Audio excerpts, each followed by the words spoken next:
Bienvenidos a este acto del Ateneo de Mairena del Alcor.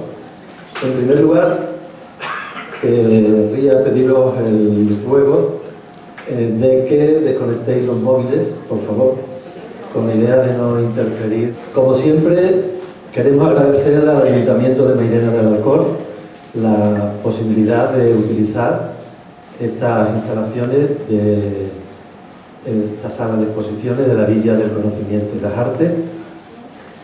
También a nuestro compañero Ulises, que siempre está aquí presto para solucionar los problemas técnicos, y al equipo del Ateneo que monta y graba este acto, desde los compañeros Eusebio, Kiko, Carly, Luis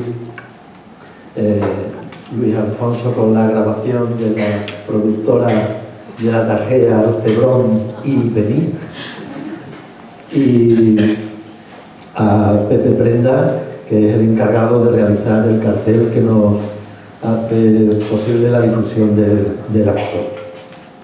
Esta conferencia, como habréis observado, está fuera del ciclo de Mairena Investiga y forma parte del otro ciclo de conferencias del Ateneo. Y como viene siendo habitual y consensuado con el ponente, podéis intervenir en cualquier momento a lo largo de la conferencia con vuestras preguntas o aportaciones, aunque también al final tendremos un momento para un coloquio, ¿no? La feria de Mairena es un buen momento para hacer negocio. Y fue este año, en la caseta del Caramollate, cuando nos saludamos Juan y yo, y teniendo conocimiento de que Juan había realizado una exposición de una sesión clínica en un centro de salud, pues hablando con él, le propuse que nos pusiera al día de su trabajo y de su investigación, y él inmediatamente, de una manera entusiasta, se brindó, y además disfrutando de la posibilidad de estar hoy aquí, y que, bueno, aquí tienes el resultado, ¿no, Juan? Juan nace a mitad de la década de los 50 del siglo pasado.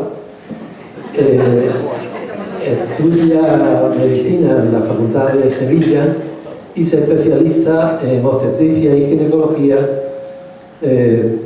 al amparo, tutorizado por el profesor Bedoya, con el que termina teniendo una estrecha relación tanto personal como profesional.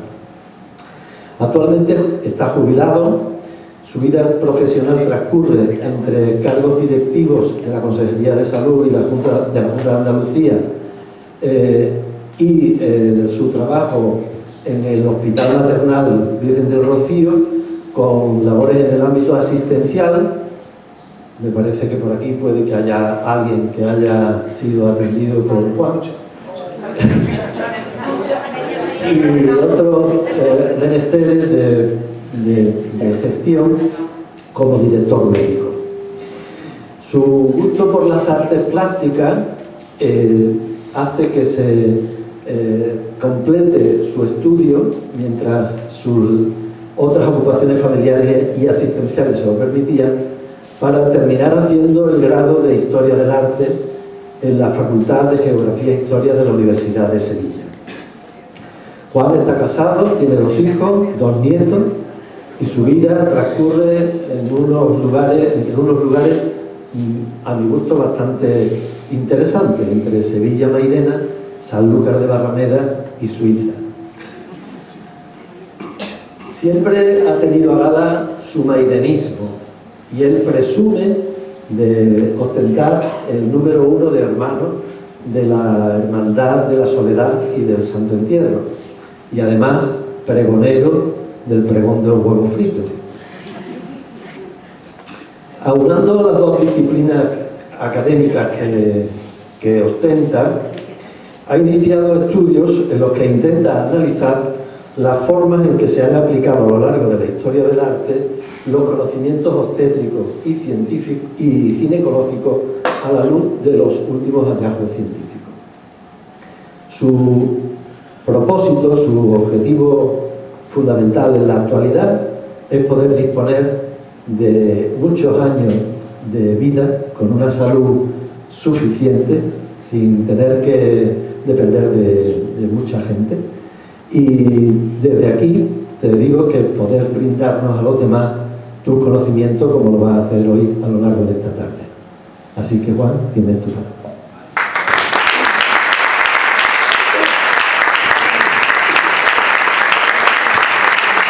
Muchas gracias por estas palabras que me has dirigido tan cariñosas.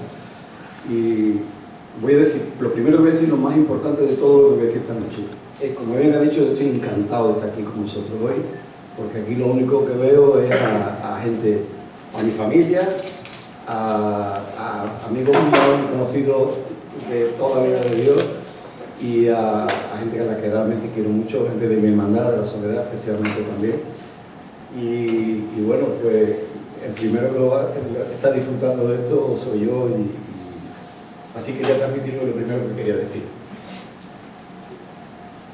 Una vez metido un tema, lo que quiero comentaros también al principio es que, bien sabéis, que yo no soy ningún experto en arte. Yo, mi actividad profesional, como ha dicho Isidoro, siempre se ha desenvuelto en el ámbito de la medicina y concretamente de la obstetricia y la ginecología, en este pequeño recorrido que ha hecho Isidoro. Y el tema del arte pues, siempre me ha interesado, la producción artística y saber por qué se producen las cosas. Y eso siempre he sido aficionado, podríamos decir. Y eso me animó a ser tan osado como para matricularme en la Facultad de Geografía e Historia de la carrera de Historia del Arte. Y esto es lo que voy a hacer. Entonces quiero en ese sentido que sepáis medirme, en el sentido que no soy ningún experto en historia del arte, pero bueno, algunas cosas ya he hecho. ¿Cómo surge todo esto? También lo tengo que explicar para que entendáis un poco la estructura que tiene. Todo esto surge en el departamento de arte de la Facultad de Geografía e Historia, y concretamente un profesor, el profesor Jesús Rojas Marcos, del que yo había sido alumno de él en 2 asignaturas de la carrera y con el que tenía buena relación. Y entonces un día me sugirió la posibilidad de que por qué no, él sabía que yo era ginecólogo, que por qué no intentaba aunar los conocimientos ginecológicos con los conocimientos que había adquirido en la Universidad de Sevilla, en la Facultad de Historia del Arte. Y yo os puedo asegurar que aquel día cuando me reuní con él, cuando salí de la conversación salí un poco despistado porque no tenía muy claro si realmente, primero si había tema o no, y por dónde poder tirar, y si realmente tenía suficientes contenidos para esto, ¿no? Y le dimos una serie de vueltas, y bueno, tanto error tenía que al cabo de unos días me reuní otra vez con él y le dije que tanto material había recopilado en poco tiempo que teníamos que estructurar esto por partes porque no me iba a dar tiempo a recorrer todo lo que quería. Y entonces por eso hemos dividido el estudio en 3 partes. Esta primera, que ya la hemos terminado, la que os voy a presentar hoy, que recorre la historia del arte desde la prehistoria hasta el arte románico, pues, pasando por Mesopotamia, Egipto, la Grecia clásica y Roma, planteando que la cultura romana en definitiva es una parte más de la cultura griega, la parte helenística, algo de arte paleo-cristiano y llegar al arte medieval. Esta sería la primera parte, que es la que ya hemos completado. Estamos iniciando ya la segunda parte, que llevaría una parte importante, que es el tema del Renacimiento, algo de barroco, y sobre todo después del siglo XVIII y fundamentalmente siglo XIX, que tiene muchas aportaciones en este ámbito. Y dejar un capítulo específico y concreto y único para el último, que sería esto mismo en el arte contemporáneo. ¿Por qué? Pues porque en el arte contemporáneo hay mucho contenido con relación al tema de la representación de la genitalidad femenina. Hay en el arte contemporáneo como una gran eclosión de las manifestaciones artísticas relacionadas con la genitalidad femenina y con un alto componente también reivindicativo, probablemente asociado al movimiento feminista. Entonces eso llevaría un capítulo específico y único. Entonces, esto es lo que voy a presentar en la primera parte, porque tiene esto, es como la serie, tiene una continuidad y como ha dicho Isidoro, yo a medida que lo vaya teniendo estaré encantado de contarlo, ¿no? Y esto sería. Bueno, entonces, ¿qué planteamiento tenemos con relación a esto? La figura de la mujer siempre ha sido una parte muy importante en la representación de todas las manifestaciones artísticas de todos los periodos históricos, de todos los estilos, desde la prehistoria hasta el arte contemporáneo. Entonces, ¿cuál es el planteamiento que hemos hecho con este estudio? Pues intentar analizar una parte muy concreta del cuerpo de la mujer, que es sus genitales, y analizar cómo se ha representado a lo largo de toda la historia de la historia del arte, tanto los genitales como su función, que es la reproducción y la fertilidad. Intentando hacer ese análisis a la luz de los conocimientos ginecológicos que yo tenía por mi actividad profesional. Y este es el planteamiento que hemos hecho. ¿Cuáles son las fuentes que hemos utilizado? Fundamentalmente dos. Una serían fuentes científicas y otras artísticas. En la fuente científica tenemos que decir que los límites entre lo que es el arte y la ciencia pues no son límites que están claramente establecidos. En definitiva, son dos disciplinas que se dedican tanto a la interpretación a la interpretación del mundo y a la creación. Entonces, ahí tenemos ejemplos, por ejemplo, de Leonardo da Vinci y otros muchos autores. Pero me refiero, cuando hablo de fuentes científicas, lo que me refiero es que todos los conocimientos científicos que se han ido produciendo en el campo de la medicina igualmente, siempre se han difundido a través de textos, sea cual sea el formato, desde la epigrafía, los papiros, o después con la imprenta, por la difusión importante que tienen, todo eso tratado. Pero todos ellos tienen generalmente ilustraciones, dibujos, grabados, etcétera, que son bastante ricos y que tienen mucha importancia su interpretación, y es una de las fuentes que hemos utilizado en eso. La otra fuente son las fuentes artísticas, lógicamente. Entre las fuentes artísticas,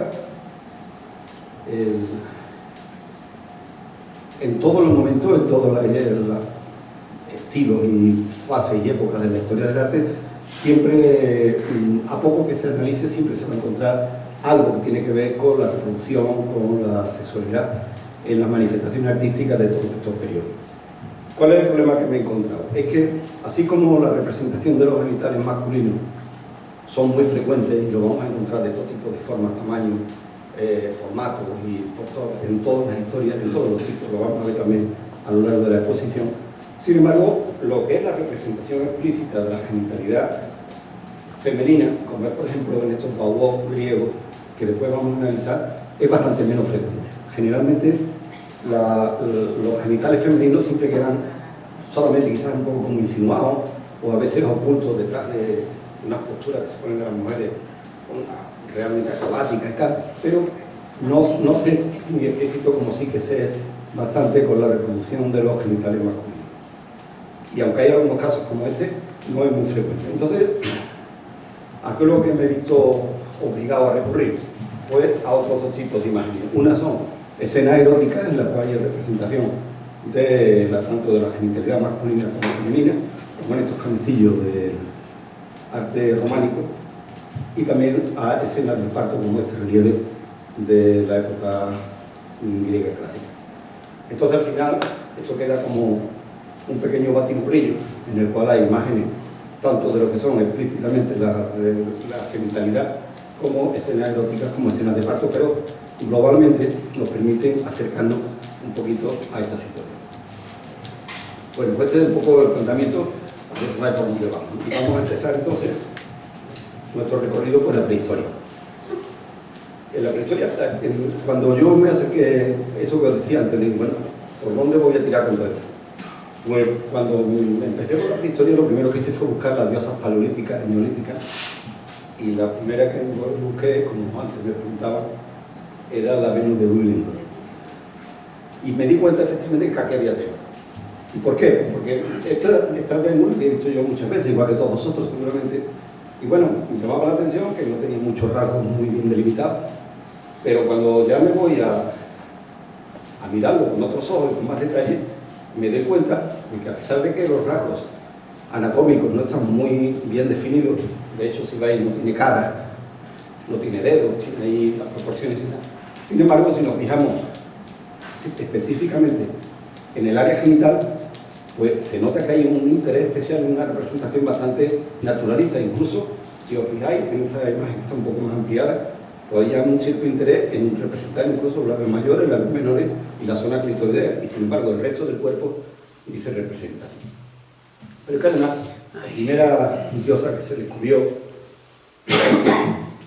que fue a mitad del siglo XVIII en el sur de Francia, precisamente esta fue la primera que está aquí a vuestra izquierda, y se le denominó Venus impúdica porque llamaba la atención, si por algo llamaba la atención su representación, que fue la importancia que se le da para la representación de la vulva en esta obra. Entonces ya me di cuenta que sí, que efectivamente aquí había tema y por eso me metí para adelante, ¿no? Todas estas diosas tienen una serie de características que conviene destacar. Primero, siempre se presentan desnudas y bastante exuberantes, bastante gorditas, ¿no? Como veis, todas ellas así. Siempre se representan bastante gordas. Todo esto en principio se interpretó como que él era el ideal estético de la época, era eso, que es que en aquella época gustaban así gorditas, ¿no? Eso fue la primera interpretación, pero después se descartó inmediatamente y se ha interpretado más bien en el ámbito de lo que se denomina la magia simpática. Cuando un hombre prehistórico, con su arco y su flecha, antes de salir a cazar, se iba a la pared de allí de la cueva neolítica o paleolítica y dibujaba un cazador con un arco y una flecha detrás de un mamut o de un ciervo, intentando cazarlo, lo que se estaba intentando representar era a él mismo como intentando incitar a que, pensando que de esa manera se va a ser más propiciatoria a la caza. Es decir, yo represento lo que quiero obtener y eso me va a favorecer obtener lo que pretendo. Y esa es la teoría de la magia simpática. Pues con esto igual, ¿no? Se piensa que si una mujer, sabemos que hoy en día a la luz de los conocimientos médicos actuales no es así, pero entonces se pensaba que si una mujer estaba más gordita, tenía más reserva, pues iba a tener más garantía de seguridad, de éxito en la crianza y la reproducción. Y por eso se representaban así. Pero otra de las características que tenía esto, aparte de representarse desnuda y así exuberante y abundante, era el interés en la representación de los caracteres sexuales secundarios. Todos ellos, como veis, tienen unas grandes mamas, grandes caderas, todos esos caracteres secundarios sexuales bastante marcados. Pero sobre todo, y es lo que ya nos ha llamado la atención, es como el interés que hay en la representación de la vulva, como ya hemos visto en la Venus de Willendorf, y alguna más que vamos a ver más adelante, en el cual vamos a ver cómo tanto interés hay en la representación de la vulva, que incluso en algunas ocasiones lo que se hace es girar ventralmente la vulva para que se vea de frente. Es decir, cuando veamos la figura, lo primero que destaquemos hacia la vulva. Así, la importancia que le da a la vulva en esa representación y además con un interés que no se ve por otra parte en otras partes del cuerpo, en ser bastante detallista en la representación de los genitales. Y por último, todos estos hallazgos se realizan en el contexto de la vida cotidiana. No son estatuillas que se encuentren en el ámbito de ritos o de ámbito religioso, sino en el ámbito de la vida cotidiana. Parece que se utilizaban como amuletos de protección de la reproducción y el éxito de la crianza de los niños. Aquí tenéis algunos casos, ya hemos visto anteriormente en la Venus de Willendorf. Aquí tenéis esto, por ejemplo, la de Hohlefeld, del año, estamos hablando de 35.000 a 40.000 a.C., de la cultura villiasiense. Es la diosa de Hohlefeld, está ya en Alemania, está en el Museo de Alemania. Y veis que lo mismo, esos rasgos, caracteres sexuales secundarios bien marcados y con un interés especial en la representación de la vulva. ¿Qué es lo que ocurre? Que como esta figurita está hecha en marfil de mamut y tiene peor conservación que la otra que hemos visto antes, que era de piedra, por eso la parte de los genitales queda quizá un tanto más desfigurado, pero en definitiva veis como no hay gran interés en representar con detalle determinados rasgos, pero efectivamente el área genital sí que tiene especial interés en su representación. Esta otra, como nada más que podéis comprender, nada más que por la forma en que está modelada, veis cómo efectivamente tiene que ser ya bastante posterior. Efectivamente, esta es del Paleolítico de Anatolia y está en el Museo de las Civilizaciones de Ankara y ya es bastante posterior, pero la traigo aquí primero porque sigue teniendo las características que ya he dicho antes de la abundancia y de las condiciones, pero se nos presenta a la mujer empoderada en ese trono con los dos felinos rampantes alrededor y se le ha denominado, aunque sea la diosa de Catalutu, la diosa del parto, porque se supone que está representada en el momento del parto y en medio de esos poderosos muslos que hay, lo que está es intentando salir la gira que está haciendo, ¿no?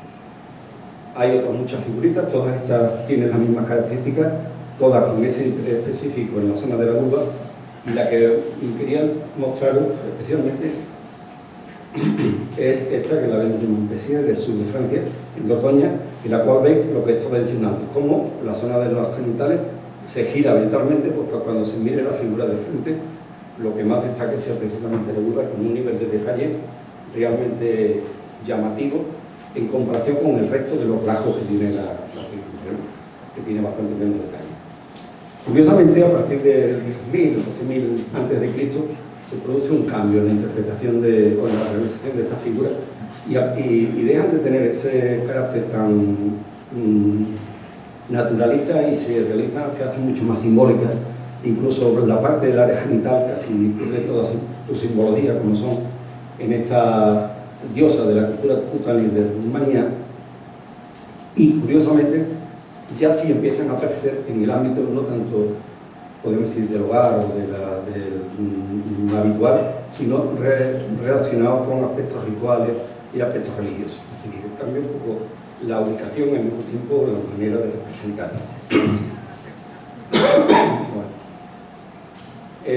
A nivel de lo que es el arte rupestre, lo que estaba representado en las paredes de la cueva paleolítica y neolítica, también tenemos importantes representaciones a nivel tanto de relieve como de pintura. A nivel de relieve tenemos, por ejemplo, esta que es del 30.000 a.C., la cueva de Saint-Germain-en-Laye en Francia, y en la que veis inicialmente son muy simbólicas, formas más o menos piriformes, triangulares o ahí semiesféricas, y con un puntito, una rayita en el centro que intenta representar lo que era la entrada de la vagina. Posteriormente esto va progresivamente mejorándose en su intento de ser lo más naturalista, hasta tal punto que, por ejemplo, en esta de Roque-Sorcier del 15.000 a.C., veis que como se intenta mejorar el naturalismo e incluso se intenta utilizar lo que son los repliegues de las rocas de la pared para darle más realismo a la representación de los genitales, como veis esa. Esto mismo, aparte de grabado, también lo podemos aparecer en pintura, como esta se la dedico especialmente a mi cuñado que pasa a Asturias, es la vulva, las representaciones del camarín de la vulva de la cueva de Tito Cuchillo en Asturias. Tiene la misma estructura, como ves, que hay un piso grabado. Pero quiero que os fijéis, la que está allí, como hay como una especie de silueta alrededor, que voy a intentar explicarlo ahora mismo. En esta misma cueva de Roque-Sorcier, donde hemos visto antes la representación de esa vulva anterior, veis esto. Lo traigo aquí para haceros ver cómo el interés que veía por parte de los que hacían estas obras en destacar la zona de la vulva. Veis que aquí, de lo que es la mujer, lo único que se ve es un poco, se insinúan las piernas, pero no interés en representar más los pies ni nada, y a partir de lo que es el bajo vientre para arriba tampoco hay más interés en representar nada. Sin embargo, se centra mucho la representación en la vulva de la mujer. Así que está claro que hay, por lo menos desde mi punto de vista, que hay un interés especial en una representación de la vulva. En la época prehistórica también nos encontramos algunos grabados eróticos. En España, en concreto, en la cueva de los Casares, que está en la provincia de Salamanca, encontramos que esto, bueno, es una reproducción de los trazos, porque cuando todos estos grabados prehistóricos, cuando los veis en la realidad, lo único que vemos allí son 4 garabatos que no hay manera de interpretarlo, lo tienen que interpretar los que conocen, y por eso traigo el libro. Aquí se supone que hay una representación de una cópula entre un varón y la mujer. Vemos al varón en el lado derecho y hay algo que ya nos va a llamar la atención, que lo encuentro aquí, y lo vamos a seguir encontrando a lo largo de todo nuestro recorrido. Grandísimos falos, las representaciones de los genitales del hombre siempre se ponen, o frecuentemente, con unos tamaños exageradamente grandes, en unas situaciones de todo tipo y tal, incluso si veis casi la proporción de lo que es el falo es la misma que la de todo el cuerpo. Hay quien dice que esto lo vamos a ver después, posteriormente, siempre en todos lados. Sin embargo, la mujer, los genitales prácticamente ni se perciben. Suponemos que el lado izquierdo de una mujer, porque está representada con las caderas así amplias, como hemos visto en la figurita, pero ningún otro rasgo claro de lo que es su genitalidad. Dicen que la historia del arte, o el arte, desde sus orígenes hasta prácticamente el siglo pasado, siempre fue cosa de hombres, ¿no?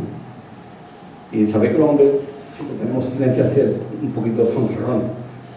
Y se interpreta todo esto como diciendo que nos gusta presumir de lo que a lo mejor no tenemos, ¿no? Y por eso siempre se representan en estos tamaños, estas formas tan peculiares. Pero bueno, son teorías. Lo que sí es verdad es que hay un refrán por ahí que dice: dime de qué presume, aunque diga de qué. Pero lo vamos a ver mucho, ¿no? Después, aparte de esta grabado de la Cueva de los Casares en Guadalajara, también tenemos estas que también son de Francia, como es esta de la misma cueva que hemos visto anteriormente.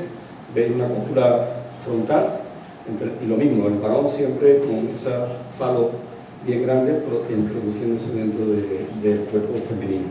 Y aquí a la derecha pues veis una representación de un coito ventrodorsal. Bueno, esto es lo que hemos encontrado en el ámbito de la prehistoria. Entonces tenemos que seguir avanzando y vamos a entrar en las culturas mesopotámicas.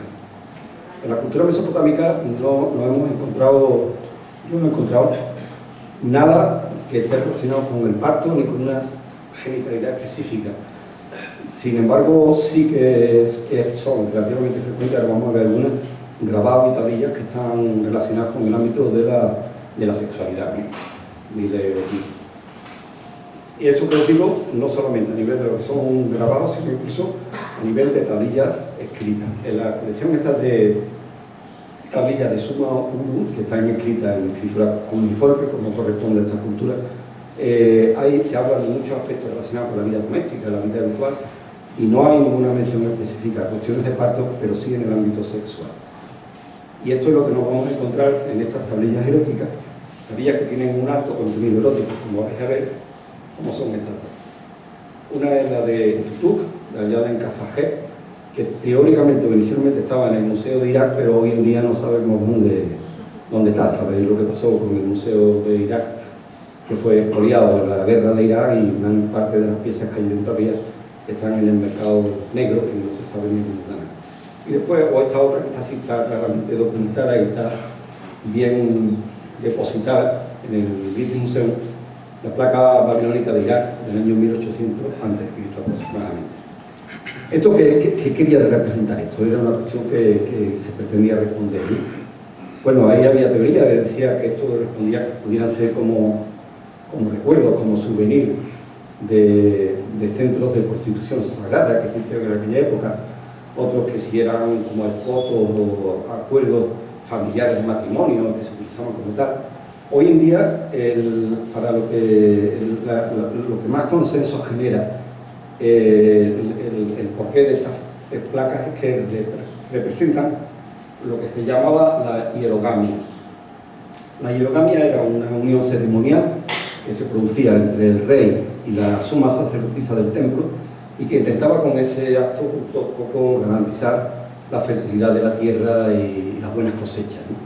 Entonces no se sabe si este tipo de ritos o ceremonias eran solamente fingidas o reales.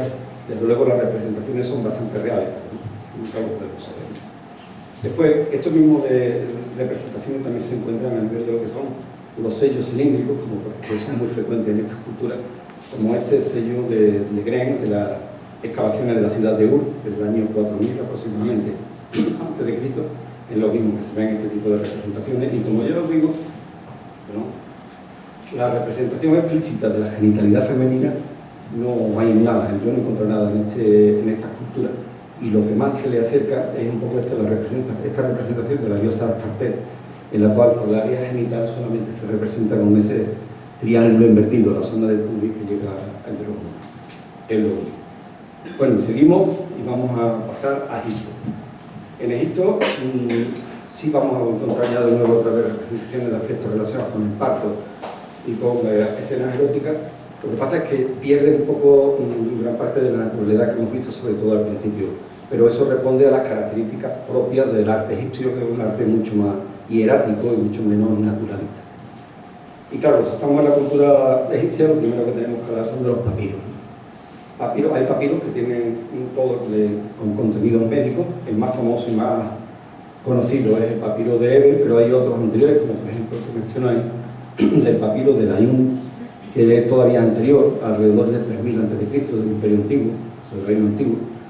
Y llama la atención como ya en esta época pues, se recopilan muchas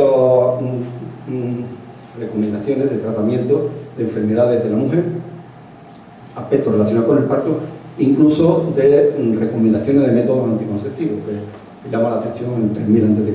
que ya pudiera sentir todo esto.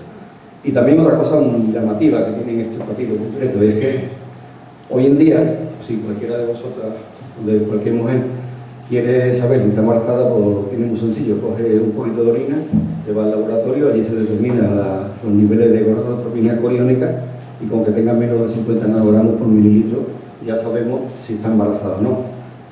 En aquella época las cosas eran muy distintas y había veces que era importante saber si una mujer estaba embarazada. Entonces, bueno, hablan de algunos rasgos secundarios propios, como si el incremento de las mamas, los cambios fisiológicos, etcétera, normal. Pero después, como no tenían otras cosas, pues tenían que irse a cuestiones de la más arbitraria, ¿no? Y se fijaban en el vuelo de las aves, en cómo estaban colocados los cocodrilos en el hilo, y en base a todo esto pues, hacían el diagnóstico de unas veces acertaban y otras veces no, lógicamente. Pero esto así lo hace. Bueno, lo que sí es importante es que a través de estos papiros sabemos cómo se producían los partos, cómo se parían en aquella época, ¿no? Y toma un papiro, una foto de uno de los papiros, del año concretamente. Entonces sabemos que los partos, aunque había algunas casas de parto, pero los partos normalmente se producían en domicilio. Y aquí ahora lo importante que quiero también hacer una reflexión, compartir con vosotros una reflexión, era la postura en que las mujeres parían. Las mujeres parían la postura que más les apetecía a ellas, la que más les gustaba. Y lo que vamos a encontrar a lo largo de todas las representaciones de parto, vamos a ver que siempre las mujeres se representan pariendo o en cuclillas, o sentadas, o de rodillas, pero nunca en la postura en que las hemos puesto los ginecólogos en la ginecología moderna del siglo XX. Porque en el potro con las piernas abiertas allí es la postura quizás menos natural y menos acorde con las condiciones en que realmente se debería de producir el parto. Y la historia nos lo demuestra en el análisis de esta historia. ¿Qué pasa? Yo no voy a discutir ahora, esto sería cuestión de otra charla totalmente distinta, de las grandes aportaciones que hemos hecho a través de la obstetricia moderna. Ahí están, ahora ya las muertes maternas son excepcionales, prácticamente no se mueren niños, es decir que ha habido una base importante de los logros en grados de salud, pero lo que es podemos decir, el protagonismo de la mujer en el proceso del parto y el dejar a la mujer que evolucione según sus propias condiciones, ahí hemos atrasado mucho, incluso con relación a la época de los ejércitos. Pero bueno, yo digo que eso sería posible. Pero eso es así. ¿Y qué es lo que pasa? Hay un instrumento que después vamos a ver cuando lleguemos a la cultura romana, que es la silla de parto. Todavía aquí no podemos hablar de silla de parto, pero sí había una cosa que se llamaban los adobes sagrados. Los adobes sagrados eran unos ladrillos de adobe barro con paja, y que la mujer la utilizaba para ponerse ella en la postura que le era más cómoda para el proceso del periodo expulsivo del parto. La cultura egipcia, que era una cultura que tiene tendencia siempre a divinizar todo lo que le era útil, como estos ladrillos le eran muy útiles a la mujer en el parto, enseguida la divinizan y la convierten en la diosa Mehenet. La diosa Mehenet es la diosa ladrillo. Esta que está aquí.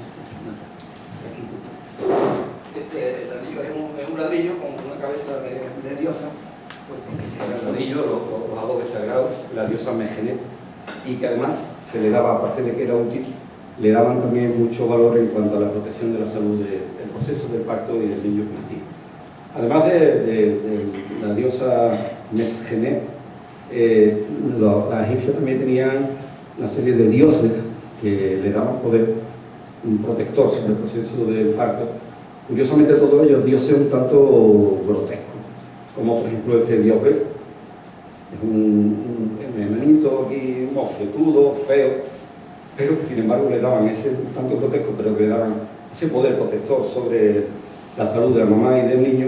O esta otra, que es la diosa Tauret, que a mí me hace también muchas gracias, porque representa una hipopótama además embarazada. Entonces yo me imagino los volúmenes de una hipopótama embarazada, y además, pero sí le dan un contexto grotesco, pues, porque le ponen la cabeza de león, cola de cocodrilo, etcétera, una serie de características que la hacían un tanto grotesco, pero le daban mucha importancia como protectora de la salud de la mamá y del bebé. Y esto es lo que vemos, por ejemplo, en estos relieves, como por ejemplo este del templo de Ator en Dundee, que es del periodo ptolomeico, que vemos aquí. Se supone que debe ser alguien de la familia real, el faraón, o sea, en su postura ahí de sentada, apoyada sobre los ladrillos y acompañada de otras dos diosas mujeres. Esta es otra cuestión que también ya lo hablaremos más adelante, que es que los partos siempre fueron históricamente cosas de mujeres para mujeres y entre mujeres. Eso lo siempre, ya lo seguiremos. Distinto, ya os digo, de la obstetricia moderna, ¿no? Uno este y otro, que son los relieves del templo de Congomo, en el lado de la derecha vuestra aquí. Tenemos las dos señoras que están a la izquierda, a la derecha vuestra, ¿no? Que están en el proceso exclusivo, ayudadas por todos esos aparatos, esos instrumentos en adobe, junto con un panel donde están representados muchos instrumentos médicos, y aquí a la derecha, eso está un poco más a la derecha de donde están este otro jeroglífico. Esta representación, que por su ingenuidad y por su ternura, a mí me parece especialmente bonita, ¿no? Que es la mujer ahí de rodillas, en el periodo exclusivo, y el niño apareciendo por debajo, y siempre aquí estoy. Esto es un poco... Después, con relación al tema de las representaciones eróticas, hay muchas, hay tantas representaciones eróticas de relaciones sexuales entre parejas o incluso en grupos como esta que vamos a ver. El más famoso de todos los papiros eróticos que hay descubiertos del ámbito de la cultura egipcia es el papiro erótico de Turín, que se llama así porque está depositado en el Museo Egipcio de Turín, que es uno de los más importantes museos egipcios que hay en Europa. Ese es el estado en el que está, ahí está la reconstrucción que se ha hecho. Entonces, son unos 20 metros casi de papiro, y de esos 20 metros, pues las 3/4 partes están escenas eróticas de este tipo. Y aquí, las que las podéis ver un poco. Y te nos encontramos lo mismo que hemos dicho siempre. Eso se nota que está hecho por un varón, no se tenga la menor duda. Los varones pueden ser dibujados de una manera más o menos caricaturesca, que si gorditos, que si cuánto, vale, sí, pero con unos penes y unos falos absolutamente desmesurados y además con unas propiedades espectaculares, ¿no? Porque incluso tienen recorrido dejando el agujero también camino a la presión, ¿no? Y sin embargo, eso lo comparamos con las representaciones de las mujeres nubiles, jóvenes, con esa belleza armónica clásica, pero los genitales o no se ven, y para eso se ponen como ahí, en esas posturas acrobáticas absolutamente descoyuntadoras, o cuando hay que representarlo, representado solo como ese triángulo invertido negro en la zona de júbilo. Eso es lo que siempre nos encontramos. Si no estoy de acuerdo, me decís cosas, pero por lo menos yo lo interpreto así, ¿no? Bueno, vamos a pasar a la época clásica de Grecia y Roma. Yo he dicho antes que vamos a considerar Roma también. Grecia y Roma juntos, porque Roma, en definitiva, la cultura romana no es más que una parte, una fase, una ubicación territorial de lo que era la cultura helenística griega. Y cuando hablamos de Grecia ya tenemos que hablar de grandes tratados médicos, y tenemos que hablar inicialmente de Hipócrates, el padre de la medicina, con su gran obra, que es el Corpus Hipocrático, que recopila todos los conocimientos médicos de la época. Pero quiero también hacer mención específicamente a Celono de Éfeso, que era un autor un poco posterior a él y que tiene varias obras. Una de ellas, una vida de Hipócrates, pero después tiene otra, que es una obra que se llama Ginecología, precisamente, y en el que en traducciones y en ilustraciones que se han hecho posteriores de estas obras de la Edad Media, en el siglo XI y en el siglo XIV o XV, por lo menos yo he encontrado dos, son ilustradas, y en uno de los capítulos, por ejemplo, habla de las posiciones del feto dentro del útero, y aquí veis cómo pues, representa lo que es el fetito cuando está encefálica, cuando está de nalga, cuando hay población de miembros, etc.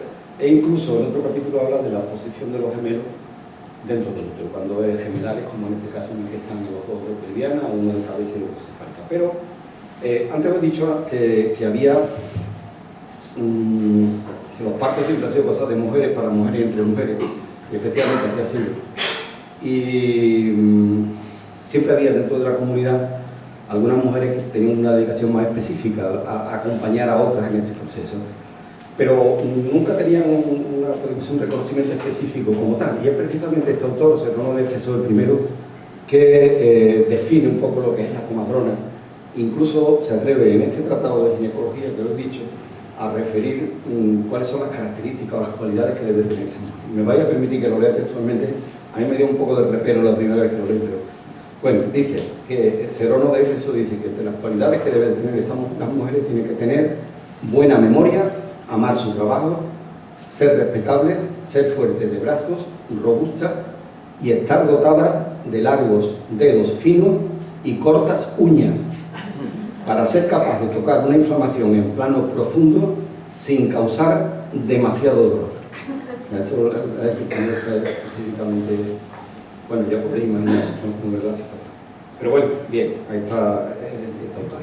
Y esto lo mismo es lo que vemos representado en esta colección de figurillas de terracota que se identificaron en Grecia, en el territorio de la colonización griega, digo en Chipre, pero, y que actualmente están en el Museo Arqueológico Nacional de Atenas.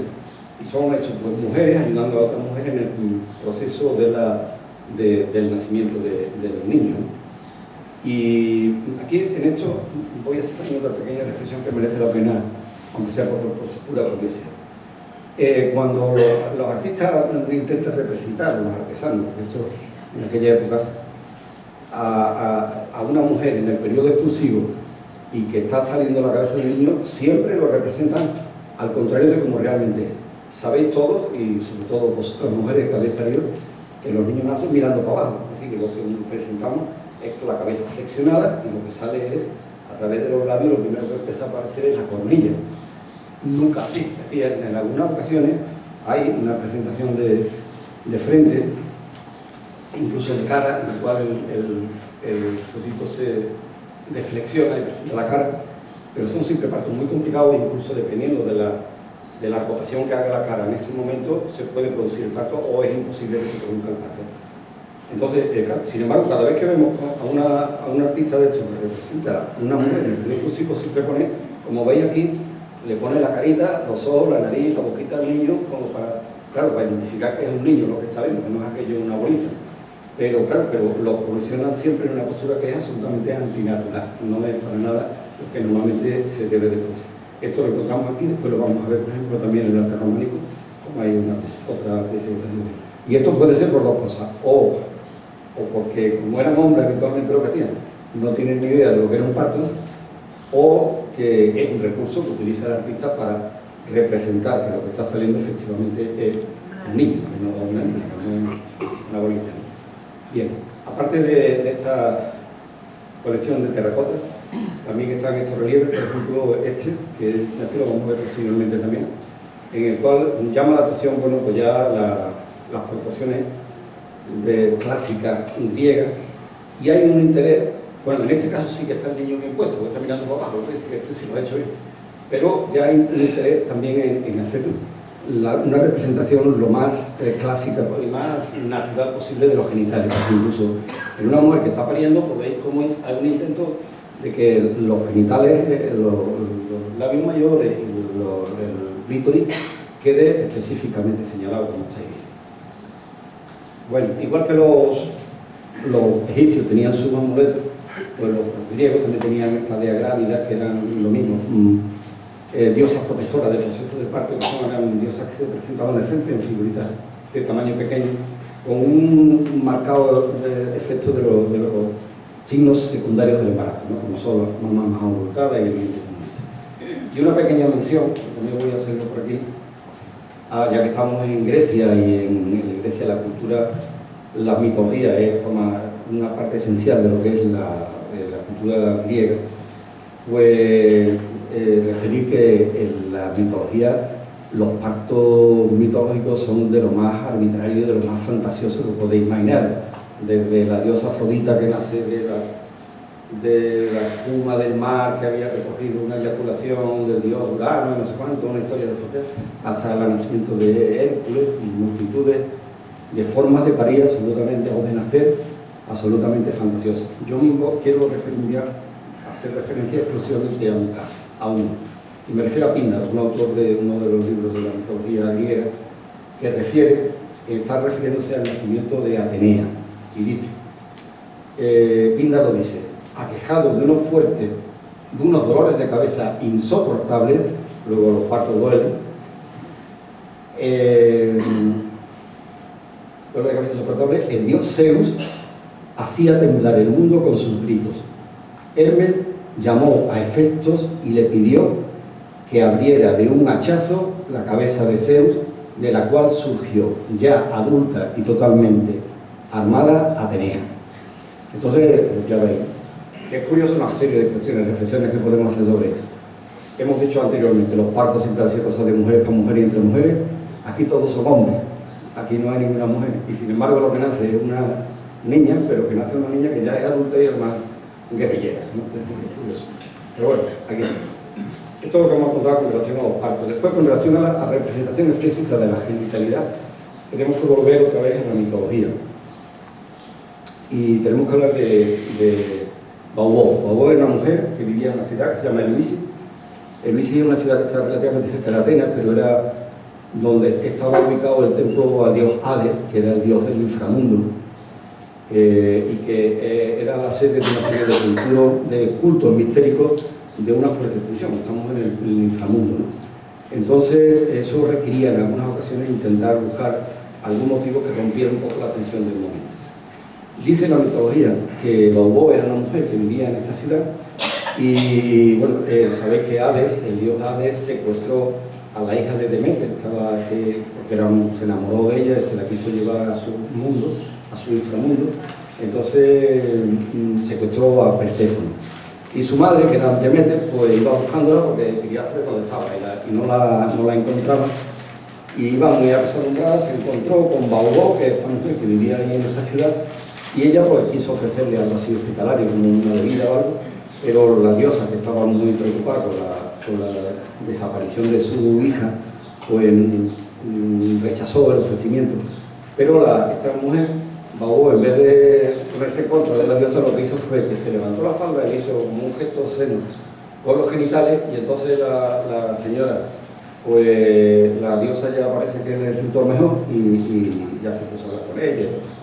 Es un poco la representación también de eso, de cómo en un momento determinado cualquier gesto puede romper una situación de tensión.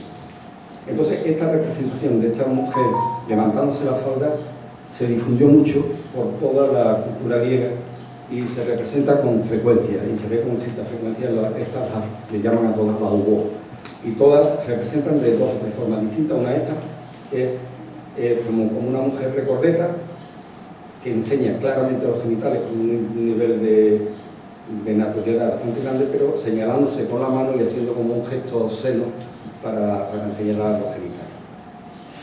Otras veces se representa encima de un cerdo, de un berraco, un jabalí, y otras, pues lo que se denomina la mujer vulva, ¿no? Que es este cuerpo de mujer que tiene las piernas, los genitales bien delimitados, y sobre la zona del monte de Venus una pequeña carita con un peinado así florido, ¿no? Esto con relación a la representación de los genitales en el área de la cultura griega.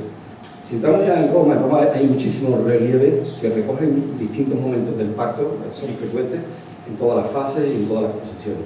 Entonces yo, a sugerencia de algunos autores, he intentado realizar como una secuencia, a través de una serie de grabados, ver las distintas fases por las que va pasando una mujer en el momento del parto.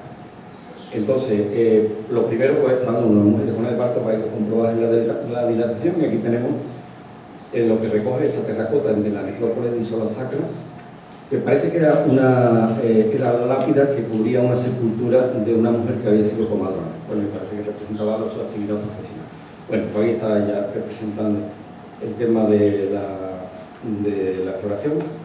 El segundo sería esta placa de marfil que está en el Museo Arqueológico Nacional de Nápoles, en el cual pues, vemos a la comadrona, que está por la mano izquierda, está intentando explorar a la señora, pero tiene en la mano como una esponja, como un ungüento, facilitando el proceso del parto. Posteriormente ya empieza la expulsión. Aquí parece que está representado solamente la bolita de la cabeza del niño, hoy por la madre, la mamá ayudada por otras mujeres. En el proceso de parto esta tiene su interés, por lo que yo he dicho antes que en la cultura romana se incorpora un instrumento que era la silla de parto, ¿no? Pues aquí la veis, es una silla normal con sus brazos y su respaldar, pero que en el asiento, en la parte del asiento tenía esta forma semicircular que facilitaba la postura en que más fácilmente se ponía la mujer y también facilitaba el trabajo de la persona que tuviera que ayudarle. Esa sería la silla de parto. Ya pues estamos en el proceso ya de la expulsión, que es el que hemos visto anteriormente, que es este relieve de la Biblioteca Wellcome de Londres. Este otro pues ya sería el proceso del alumbramiento, ya el niño ha salido o la niña y está en manos del familiar, del ayudante que está ahí, y la comadrona que está sacando la placenta. Esto ya todo ha terminado, pues está la mamá, la persona con el niño en brazos y en el otro lado con la mamá ya descansando. Pero veamos cómo hay un interés en una representación bastante naturalista y con una proporción adecuada, como todavía el vientre de la mamá se sigue representando abultado, puesto que contiene el útero, e incluso un interés en que los genitales externos de la mujer aparezcan. Y por último, pues ya podemos incluso a terminar por la gastancia con este detalle del sarcófago de Marcos Cornelius Statius del Museo del Louvre. Esto sería entonces con relación al tema del proceso del parto. En el tema de la representación de la genitalidad específica femenina, pues la cultura romana nos vamos a encontrar lo mismo que hemos visto anteriormente.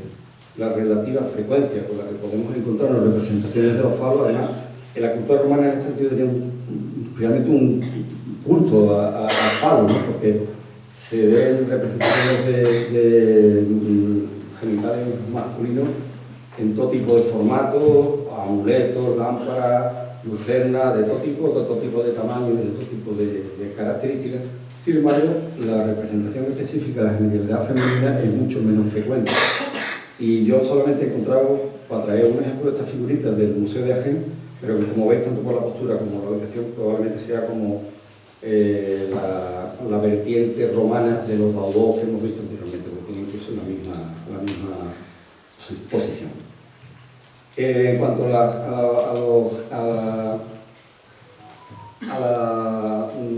ámbito sexual, sabéis que la sociedad romana estaba regida por unas normas bastante promiscuas y liberales, en las que las relaciones sexuales fuera del matrimonio pues, estaban bastante consideradas como normales y consentidas sobre todo para los ciudadanos libres. Incluso había una serie de fiestas en las cuales se producía una exaltación de la sexualidad, como eran las fiestas lupercales, que llamaban, que curiosamente se celebraban el 15 de febrero, que es un ejemplo más de esa situación tan peculiar, podemos decir, que se ha producido de asumir por la cultura cristiana determinados ritos que tenían su origen en fiestas paganas. Pues las lupercales, que eran el 15 de febrero, vamos a ver, tengan algo que ver con San Valentín, nuestro ritual. Y bueno, no traigo muchas escenas porque son muy frecuentes, seguro que todos conocéis las pinturas murales, por ejemplo, de las habitaciones privadas que tanto se están descubriendo en la ciudad de Pompeya, pero también, también con todo tipo de posturas, posiciones, etc. Yo traigo algunas imágenes, como por ejemplo esta relieve de la Venus Péndula, y también algún grabado como este del vaso romano corintio, en la cual ya hay una cosa, que sí, que la representación de los órganos sexuales masculinos está más o menos proporcionada, y un intento de ser un poco más naturalista en la representación de la mujer. Incluso hay algunas representaciones también en aspectos tan poco relacionados con lo nuestro, como serían en los sepulcros, ¿no? Como en este sepulcro de la Bacanal, en uno de los extremos hay una relación ahí. Lo que pasa es que parece que hay una relación entre un fauno y un sátiro, ¿no? Bueno, pues llegamos al arte paleocristiano, ya partamos del siglo III, y todo esto que estamos viendo pues, absolutamente desaparece. No hay ninguna imagen que podamos encontrar, que tengamos, en la que podamos hacer un análisis de cómo se le podía representar los genitales o escenas de parto y mucho menos escenas eróticas. En el paleocristiano todo esto desaparece.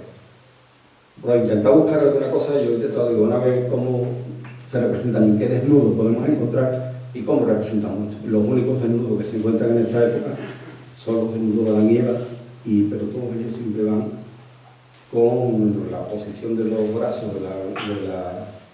tapándose los genitales, y también siempre recurriendo a la socorrida hoja de parra que tapa los genitales y cosas inadecuadas. En relación a la escena de parto tampoco he encontrado nada que tenga que ver con ello. Y lo único que traigo de esta imagen, porque bueno, representa a María con el niño intentando darle de mamar, y podemos suponer que es una escena inmediatamente después del parto. Y la traigo porque es una pintura mural de la catacumba de Santa Priscila, y se supone que es la representación de la Natividad de la Virgen primera que se conoce, es la primera vez que se representa una Natividad de la Virgen, tema que bien sabéis que tiene una profusión y un desarrollo muy importante en toda la historia del arte posterior. Pues la primera Natividad de la Virgen de la que se tiene constancia es esta catacumba, esta pintura mural de la catacumba de Santa Priscila en Roma. Y bueno, y ya vamos a terminar, creo que no sé lo que estoy haciendo demasiado pesado, y vamos a terminar con el arte románico. Para hablar del arte románico tenemos que empezar hablando de la doble visión que hay del parto en ese momento. En la Edad Media, la ideología predominante es sin duda la ideología cristiana, y la maternidad, pues la maternidad cristiana. ¿Y cuál es el modelo de la maternidad cristiana? Pues María. Pero nos tenemos que encontrar con una cuestión. A María, desde el momento de la anunciación del arcángel San Gabriel, le dice que será virgen antes, durante y después del parto, una de las características fundamentales y de las condiciones que más se defiende, podemos decir, dentro de la cristiandad en estos momentos, es la castidad y la virginidad de la Virgen, y la castidad como una de las grandes virtudes cristianas. Las relaciones sexuales solamente tenían sentido si estaban orientadas hacia la procreación. Todo lo que no fuera las relaciones sexuales orientadas hacia la procreación y fuera respondiendo al deseo o al interés, era lujuria, era pecado. Y además, no solamente así, sino que es que sabéis que en determinados periodos del año las relaciones sexuales estaban prohibidas. No se podía tener relaciones sexuales en la Cuaresma, no se podía tener relaciones sexuales en el Adviento, en determinadas fiestas, y todo lo que fuera a responder al deseo en ese momento era pecado, era lujuria. Entonces tenemos, por una parte, esa visión de la maternidad de María, que es una maternidad sensible, sagrada, en la que no pasa nada, en la que no hay opción de dolor ni de sufrimiento, puesto que es que no solamente no pasa nada, que es que ni siquiera deja de ser virgen después de haber parido. Esa sería un poco una primera visión que tiene su sustento en los relatos que hay de los evangelios. Concretamente voy a leer un trocito de un evangelio apócrifo de Pseudo Mateo. Bueno, esta sería un poco la representación que digo en esta pintura bizantina o en este lienzo. Veis cómo la Virgen pare, está el niño, no ha pasado nada, no hay signo de dolor ni de sufrimiento, puesto que la Virgen, María es virgen, antes, durante y después del parto, pare y no pasa nada, no hay ningún signo de sufrimiento. En esta otra pintura bizantina también vais a ver aquí en el rincón de abajo a las dos matronas a las que nos vamos a referir ahora en un momentito. Os voy a leer el texto que un poco ilustra todo esto que estamos viendo.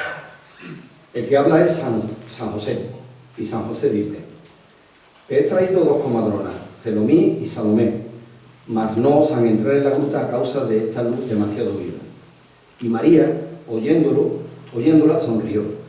Pero José le dijo: no sonrías, antes sé prudente, por si tienes necesidad de algún remedio.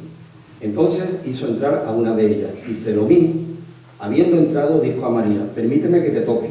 Y habiéndole permitido a María, la comadrona dio un gran grito y dijo: Señor, Señor, ten piedad de mí. He aquí lo que yo nunca he oído ni supuesto. Sus pechos están llenos de leche y ha parido un niño y continúa virgen.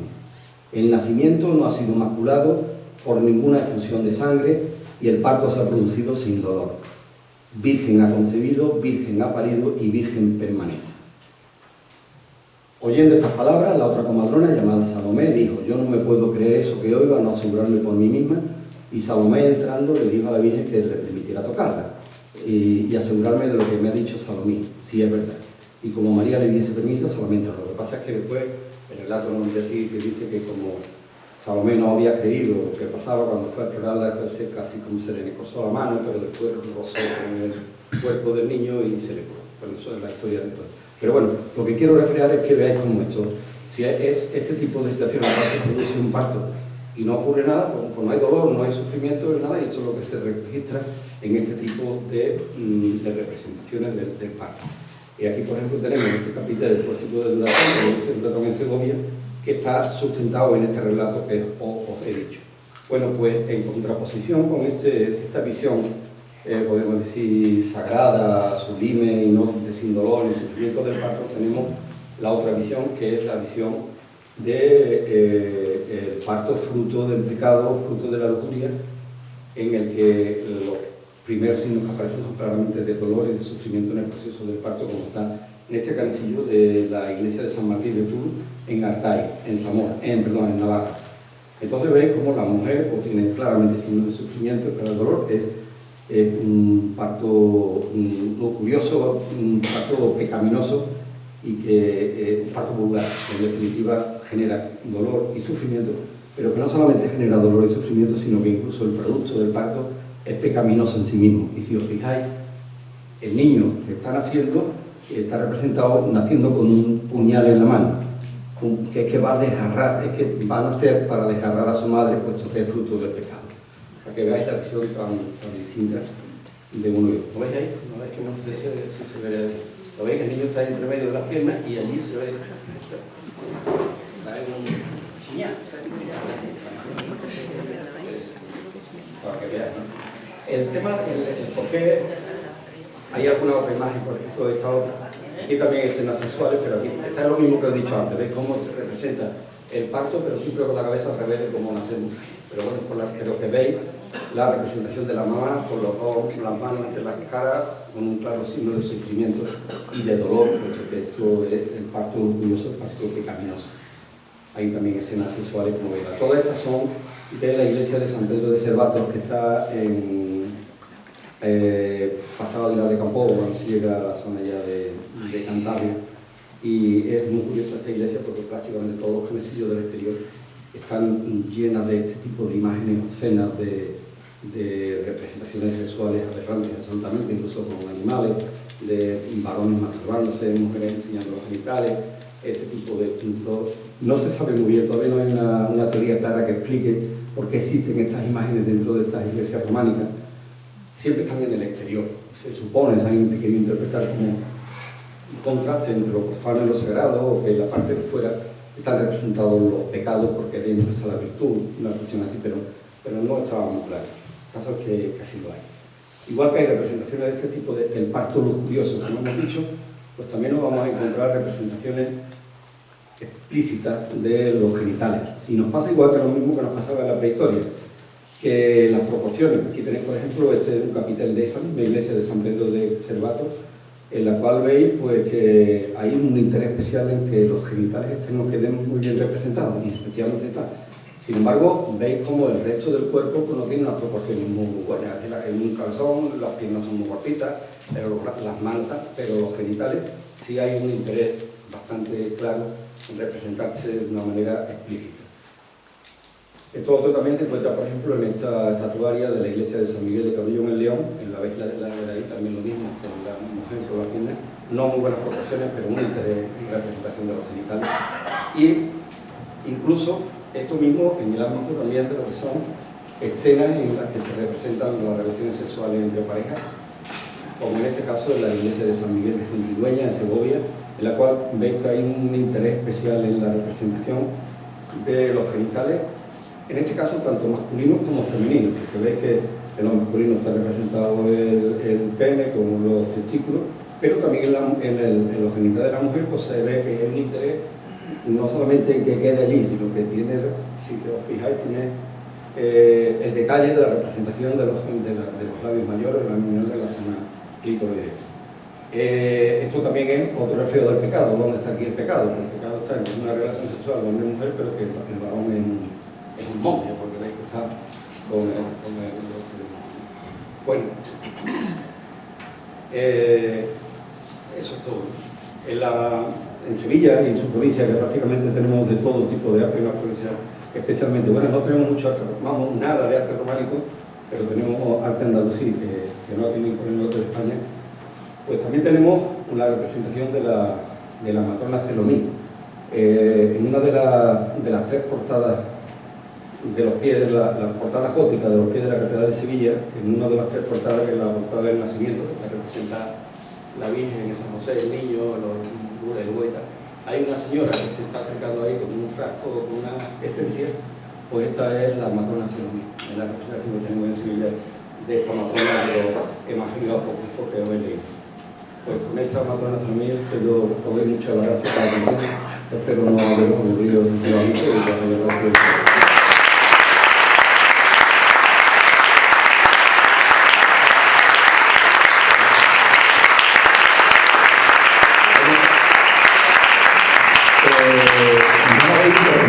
No me había interrumpido en un momento, no sé si porque estabais embelesados, que estabais entendiendo, que no estaba interesando nada de esto, o que no tenía nada que decir, pero sí que me encantaría que comentáramos.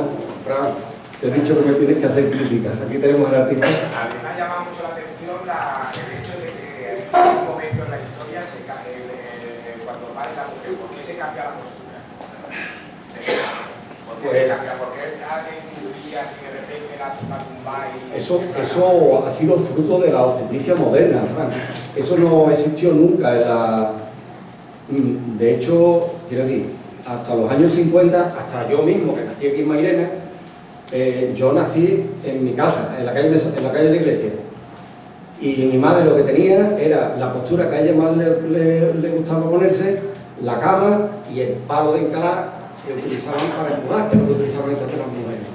Hemos llegado a los médicos modernos y en aras de... Es que es una reflexión que nos llevaría mucho tiempo y no quiero tampoco dejar de ser justo en el análisis, ¿no? Pero bueno, pero me lo vais a permitir. Hemos llegado a los médicos modernos y con la excusa, que es una excusa muy loable, que no me vayáis a tomar esto como una crítica, porque no, yo soy el primero que lo he participado en todo esto, de garantizar la seguridad de las mamás y de los niños, porque se morían muchas mamás y se morían muchos niños, pues hemos sacado los partos, lo hemos sacado del domicilio y nos lo hemos llevado a los hospitales. Eso es lo primero. Entonces, ¿qué es lo que significa eso? Eso significa que sacamos a la mujer de su contexto social, donde ella es la protagonista, y nos lo llevamos a un sitio que es absolutamente inhóspito para esa mujer. E incluso, si queréis que os diga, un tanto agresivo, porque lo primero que llega, cuando llega una mujer de parto al hospital, y soy primero yo que lo he hecho, ya no, porque ya estoy jubilado, y lo primero que hacemos es coger una vena, ponerle el programa, no sé cuánto, tal. La pobre mujer que llega a un territorio absolutamente inhóspito, encima la cosa clasifica y tal.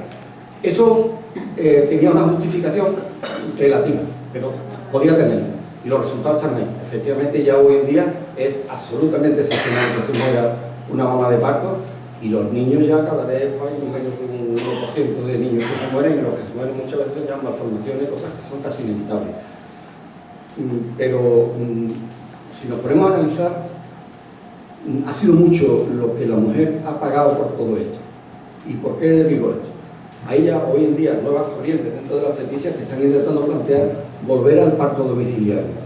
¿Por qué? Pues porque se ha confundido un poco la parte con el todo. No sé si estoy divagando un poco, pero no sé si me entendéis, ¿no?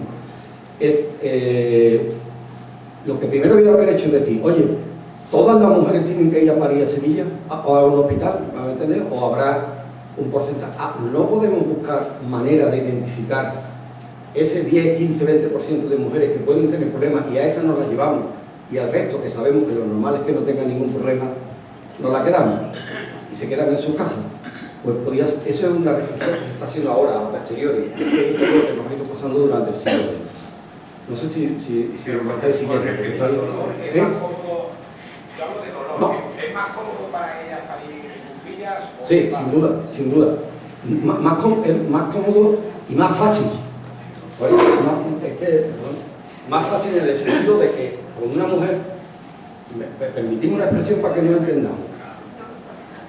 Tú, cuando tienes que obrar, ¿cómo obras mejor? ¿De pie o sentado? Ni siquiera lo intento. Ni siquiera. ¿Eso por qué es?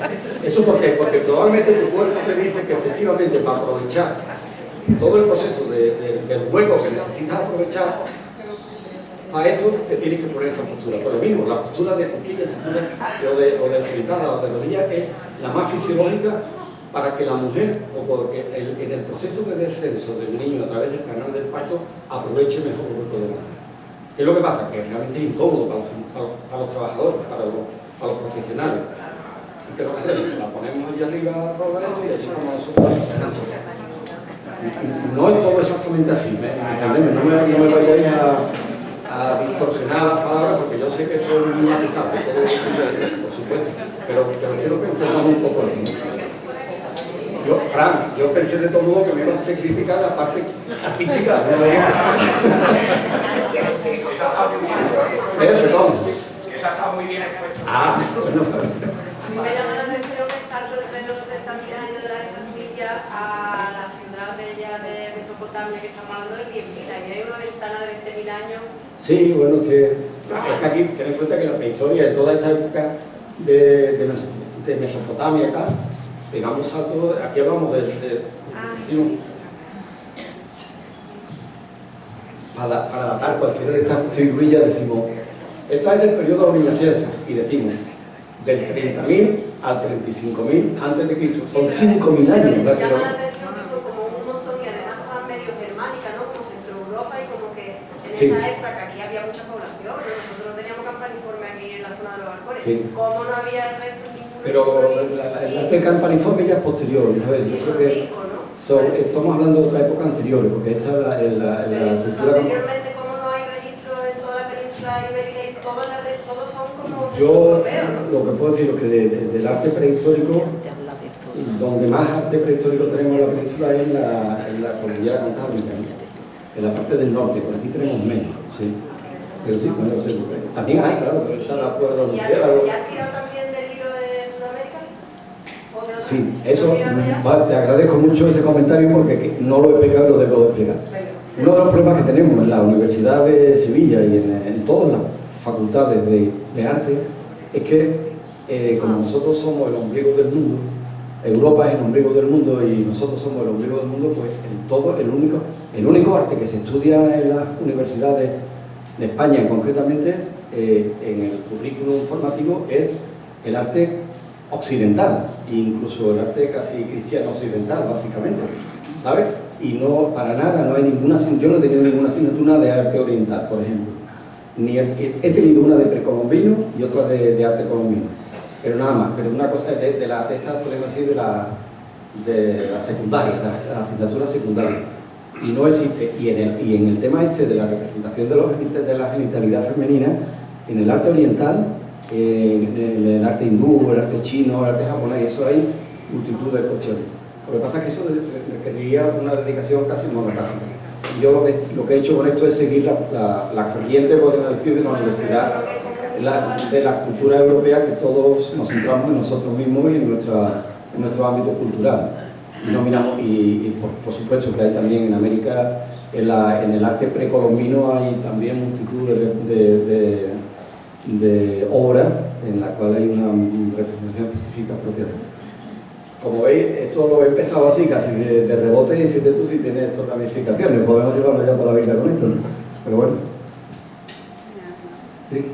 Solo un comentario a raíz de lo que ella ha dicho, ese periodo ventana, el final del Paleolítico y el de Segunda Vida, que el ponente lo ha expresado, pasa que no ha dicho que sea muy breve y no nos hemos dado cuenta. Pues hay un momento en el que la representación artística se hace mucho más esquemática, más simbólica, menos realista, y ese tipo de representaciones son mucho más escasas. Ya han podido desaparecer, lo ha mencionado con una figurita. Sí, sí, una la característica de esa época, no hay una representación tan realista como para poder mostrar. Pues sí. No sé si os ha ocurrido mucho, os ha gustado, os ha parecido interesante o tal, o qué, no sé. Voy a hacer una pregunta. En este tema que te has metido, ¿no? Sí.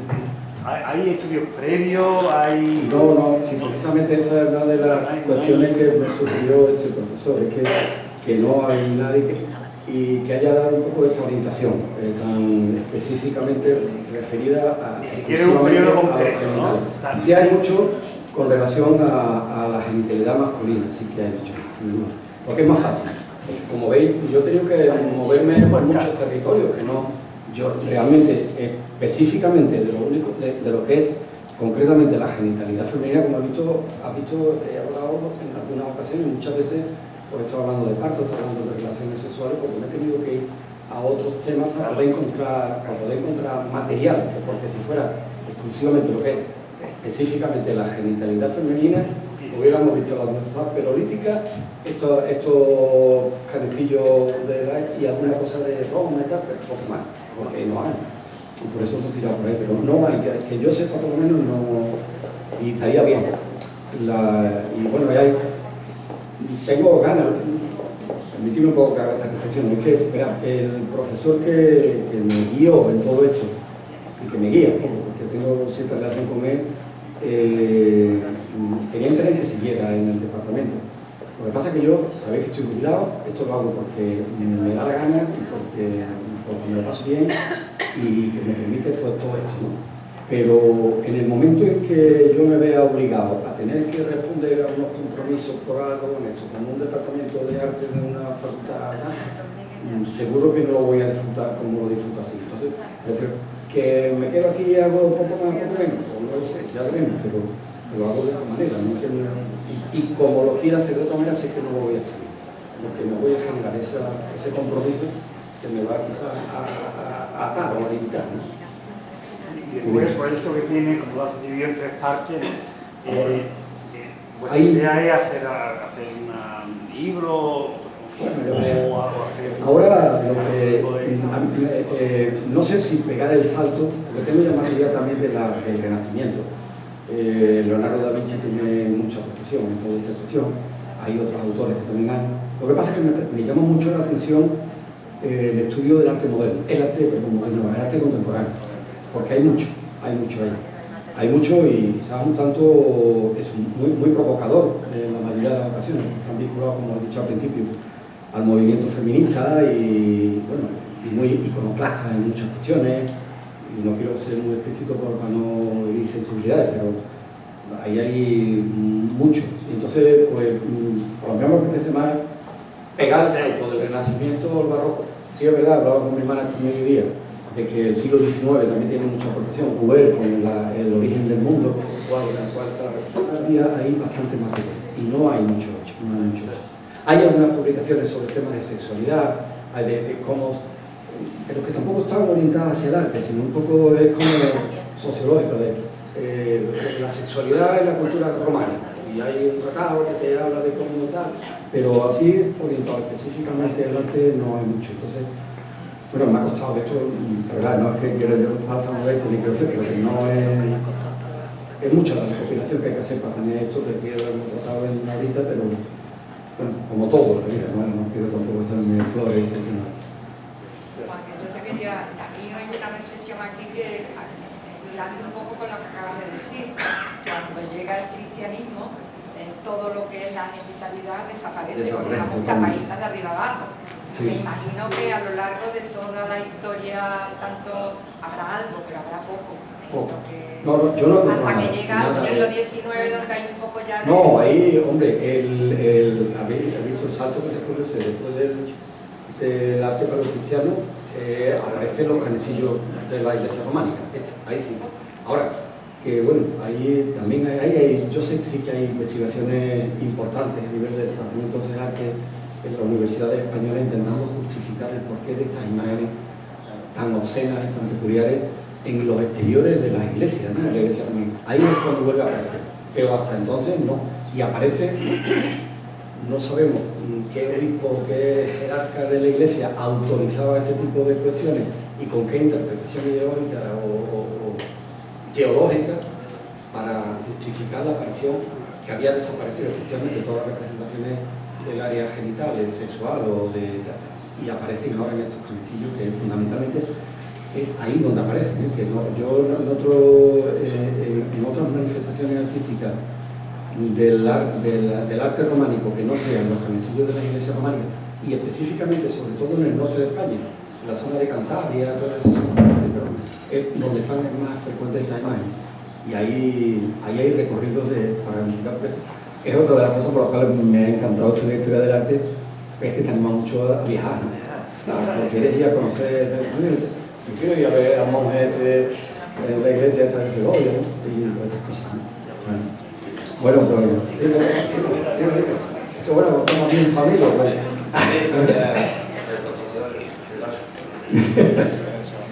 Permíteme, en la época de Mesopotamia, época de Egipto, Grecia, Roma, se tenía noción de la fecha